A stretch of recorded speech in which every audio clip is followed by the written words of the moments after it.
Quite often, just a short line in The Lion, the Witch, and the Wardrobe can get us thinking about all kinds of important theological, philosophical, or literary concepts, or can bring up references and recollections of other literary works. This is so for me with just a short mention in the chapter on Peter's first battle. It's when the children first see Aslan. They didn't know what to do or say when they saw him. And the narrator tells us that sometimes people who have not been in Narnia don't think that something can be good and terrible simultaneously, but that seeing Aslan cured them of that and made them realize that indeed something can be good and terrible at the same time, intensely so.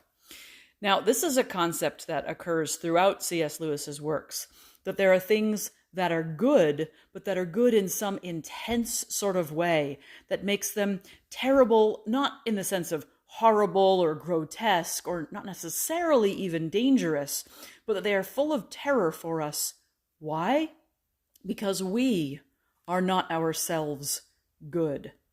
There's a passage at the beginning of Out of the Silent Planet that illustrates this principle very clearly. The narrator, who is a C.S. Lewis character, is trying to get into a house where he's been told to meet his friend, and he feels this intense sense of psycho-spiritual resistance, as if there's some kind of metaphysical barrier put up against him that he just cannot get through to get into the house. And he eventually pushes through it and feels a presence in his friend's empty house. And he gets a sort of a tingling sensation and sees something like a slanting beam of light. Well, it turns out it's essentially an angelic being, but the narrator says that it undoes his world because he feels that here is a creature that is essentially good, but when he encounters good in its essence, he does not particularly like it. It's too strong for him. It's too good for his fallen nature.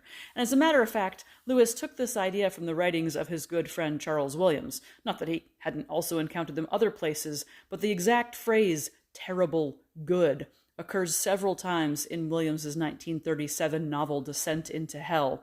And some of the characters share a bit of a connection over their understanding that something can be good and terrible at once. We usually think of good things as being sort of tame or nice or sweet, comfortable for us.